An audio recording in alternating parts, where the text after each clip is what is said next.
Thank you for coming out this morning. I have a lot of thank yous to do here. Thank you to Joe and his group for the aggressive way in which they said we want to do something. To thank his worship for the personal support that he's given me. I have a key to the city of Cornwall, and I'm still looking for what door it's going to open. We're looking for 11 councillors. And the police association for coming on board today to undertake what we think is really a very exciting and I think vital component to city life. And Dave Reddy, who, as Joe said, was president of the CHIO Foundation, former president of the Senators Foundation, is now a director of the Senators Foundation, but who was the creator of this foundation, Max Keeping Foundation. He's been a director since. Can you do a little history on that? But I'm going to say the focus of what you're going to see in Cornwall, the focus of what we're undertaking today, is an attempt to ensure that every kid has the opportunity for recreation and sports. No kid should be denied the chance because of the economic circumstances under which they're born. There are within your city, within every major community in this province, neighborhoods in which 2 out of 3 children can't afford to play sports, can't afford recreation. If we can even the playing field, make it possible for them to, after school, in those critical hours, during the time they leave school in the afternoon and the next morning, we can ensure they're engaged in healthy activities. If we can give them that chance to play, they'll stay in school longer. We'll improve the dropout rates. They will make better decisions. So if you're a kid, 13 or 14, you have no money, nothing to do after school, and you see others who have money, who have cars, who have bling, that's pretty attractive. So we'll help them make better decisions, which will impact their future. And they will grow out of poverty. We're attacking poverty at the grassroots level.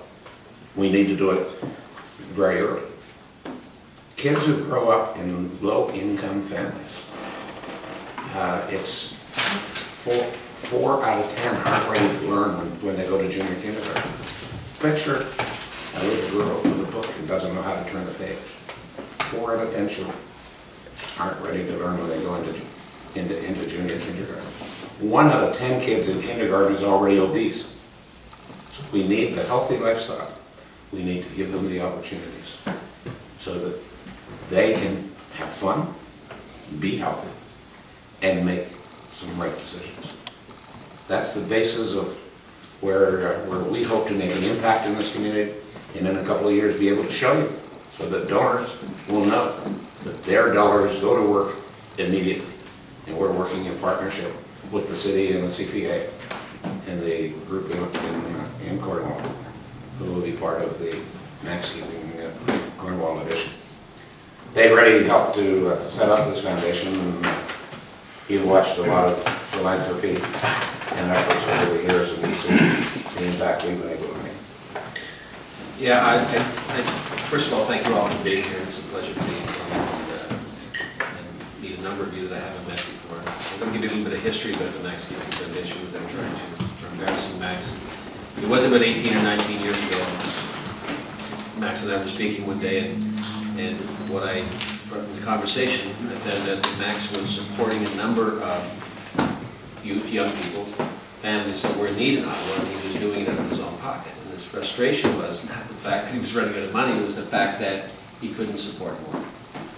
And we put our heads together, and it became very obvious that a foundation may be the way to go. And from my past experience, if you can change one life, or if you can help one family, the benchmarking on that has implications all the way down the road. You're going to change families, you're going to change the next generation, and you're going to just make it better for everyone that person comes in contact with. In the past 18 years, we've probably raised between $1.5 and $2 million every penny of that goes to support an individual or family or youth that's in need within the communities that we service. We have affected over 3,000 lives, and again, 3,000 families by doing so. So Max should be very proud of the work that he's done, and very proud of the work the foundation has done, and the people that volunteer with us, and indeed the work that we're going to be doing together. And I'm going to leave you with one story. There's a number of stories I can tell about the foundation and what it's done, but one that has always hit home with me. And it was a letter that came in from a young person, and he never asked for names. We just asked for first names and a bit about the story and why the Max Keating Foundation should or could or would want to or would help. And the story was from a young man who wrote about his friend.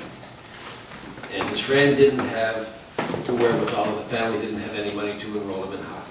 And this young man absolutely loved sports, loved hockey, and his friend was worried that because he didn't have the money to play hockey, which was something that he was passionate about when he was going to his practice, and he was going to the hockey games, this young man wasn't chumming or partnering or hanging with the individuals who would make life better for him. In turn, he was going to the other side, if you will. And he said, I am writing and I'm asking the letter because he doesn't want to bother or burden his parents, because he knows his parents don't have the money to support him and put him in hockey. And then went further on to say that I know that he wants to play because when I come home after my hockey game on a Friday night or a Saturday night and his parents have gone to bed, he comes over and he borrows my sweater, he borrows my stick, and he borrows my skates, and he goes out on the outdoor rink and pretends that he's playing in a hockey league. I mean, the impact and the emotion you get when you hear a story like that, and the difference you can make to that one child just by letting them enroll in the sport that they're passionate about and become part of a community that's moving forward with their lives, is so important. What we simply did was we went to the recreational group that we were associated with, or that was running the league, and we asked them to contact the parents and simply say that every year that there's a number of people within the community, they have a lottery, they have a draw, and this child had won the draw, and the next year he was going to play in that league. Changed that child's life. We've had letters back since then, that was about 14 years ago. And we've had communication with them since that absolutely changed the life of that young man. So that's the importance of it. That's what we're here to do today, and I'm very happy and honored and proud to be working with you.